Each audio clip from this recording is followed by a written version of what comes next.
do videos without dressing up.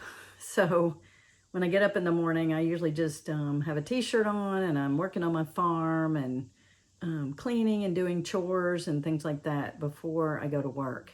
A couple of days a week, I get to go in at 11, which is, at 1 o'clock. So I get to be home and work on some of my pet projects and feed my animals and take care of things here on my farm. So today is my second day of doing a blog, or a vlog, I should say. And a vlog, I'm trying to learn how to talk comfortably with my camera. So I want to be able to do this on our webpage on a regular basis. And today I'm going to read something that I wrote because I won't have time to really memorize it. And but it does come from my heart. It's passionate, my passion, and I want people to really understand. So people who know me and have known me for a long time know it's always been my philosophy to avoid putting substances in my body through my skin, my mouth, my lungs that are considered man-made or possibly harmful. I must clarify that as medications, cleaners, lotions, creams, unhealthy foods, and now possibly immunizations. In our modern world, we've not always been able to do this exclusively. We can't always avoid meds, lotions, or unhealthy foods, or breathing in dirty air, or drinking dirty water. So today's video is about the vaccine. I tend to shy away from controversial topics, but now this topic has become very relevant in my life. I'm not an anti-vaxxer or a pro-vaxxer. I've always been for freedom of choice. I'm not a staunch conservative or an extreme liberal, but generally a moderate. I hate politics in many ways. This discussion today is not political. I don't like the idea of putting an untested substance in my body. I had COVID last November and have been wary of getting the vaccine. We were told not to get it for at least 90 days because it may cause a severe reaction. I want people to understand the hesitation and not be so judgmental of people who don't get vaccinated. I am a physician who has a master's in public health.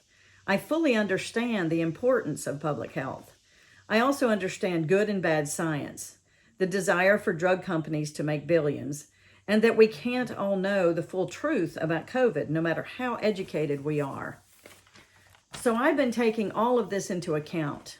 Now the new variant is causing more new cases in the unvaccinated, the vaccinated, and those who previously had COVID. The numbers are not easy to understand. As usual, we don't get timely information that is correct through the news. Sometimes we do, sometimes we don't, but it's hard to discern what's correct and what isn't. All of this still comes down to choice. Each person needs to try to look at their risk, their activities, their exposure, and attempt to decide. So I am doing this now. I have rheumatoid arthritis. I have an 89-year-old dad who will be 89 this Friday the 13th, who has not had COVID but has been vaccinated. I am a family physician who sees patients every day. I've had COVID and I have not been vaccinated. My dad lives close and I see him almost weekly. I had a patient die this past weekend who was only 52.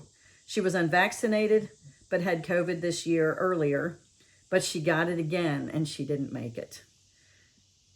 I am about to travel to a wedding in September to a state with very low COVID rates currently, from a state with very high COVID rates here in Alabama. Some statistics on the vaccine are showing it to be just over 40% effective. Many people have felt sick for up to 3 days after the vaccine, especially if they'd had COVID. People with autoimmune have not been shown to have an increased risk of death from COVID. I am 60. I've only had a small number die from COVID under age 60, in my clinic, maybe 2 to 4 known in our clinic. So all of these facts and figures swirl around in my head. All of these thoughts have caused hesitancy. The final decision has been made today. I'm going to get my first vaccine. Why? I want to protect my dad. I don't want to take COVID to the wedding that I'll be going to in September. The risk may be increasing due to my age. Millions have now gotten the vaccine with very few, if any, side effects in the majority. I still don't like the idea of putting this foreign substance in my body. I have gotten many other vaccines all through my life. I eat well and I generally have a strong immune system, but I already got COVID once. I could get it again. The vaccine may not stop that, but it appears that those with the vaccine are living through COVID at a much higher rate. The death rate seems to be lower with those who are getting the vaccine. As most can see, getting the vaccine is not always cut and dry.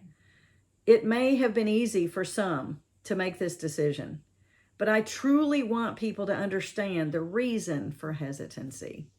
Thank you so much.